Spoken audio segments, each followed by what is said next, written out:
commence à être compliqué un peu pour Louis et pour moi aussi, parce que Ambre, elle a une autonomie très restreinte pour les gestes de la vie quotidienne. Il faut la laver, il faut la déshabiller, il faut l'habiller, il faut lui brosser les dents. À court, Gabriel, il saute partout, il grimpe sur tous les meubles.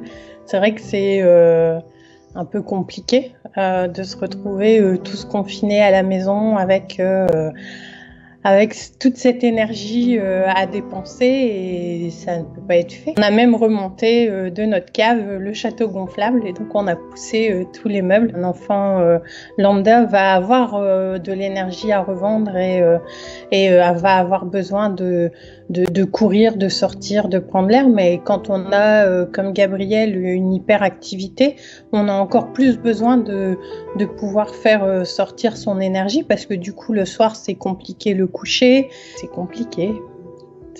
C'est des phases où on est obligé de leur expliquer que pour le moment, pour le bien de tous, on doit un peu tous se mettre entre parenthèses, mais c'est pas toujours facile pour eux. Quand ils vont pas bien, on va pas bien.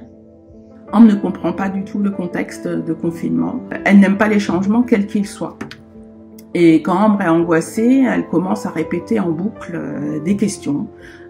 Au début, on répond, et puis au fur et à mesure des questions, comme elle est en boucle, on répond moins, et elle continue à aller en boucle. J'ai ressorti l'emploi du temps. Voilà, où il y a sa photo qui se déplace de jour en jour, donc lundi, mardi, mercredi, jeudi, etc. Ambre, elle est tout le temps chez maman. Voilà l'explication du confinement pour Ambre pour l'instant. Il y a des moments où, quand Gabriel est en surexcitation et que je suis censée travailler à côté, effectivement, c'est beaucoup plus compliqué de pouvoir se concentrer, de se canaliser. On essaye de pas crier, de pas rouspéter, parce que on est un peu contre ce concept, mais par moments, j'avoue que de rouspéter ou de monter un petit peu le ton pour essayer de calmer, malheureusement ça arrive. J'espère que ça arrivera pas trop souvent pendant tout ce confinement, parce qu'il y a quand même encore pas mal de jours à tenir. Les rendez-vous fixes des enfants étaient annulés. C'est des personnes importantes dans la vie de nos enfants et de beaucoup de personnes porteuses de handicap en fait. Gabriel, il réclame après sa psychologue, il a besoin d'en parler. On enchaîne les jours cas 1, cas A, et pour l'instant, de mon côté, ça tient. Avec des tensions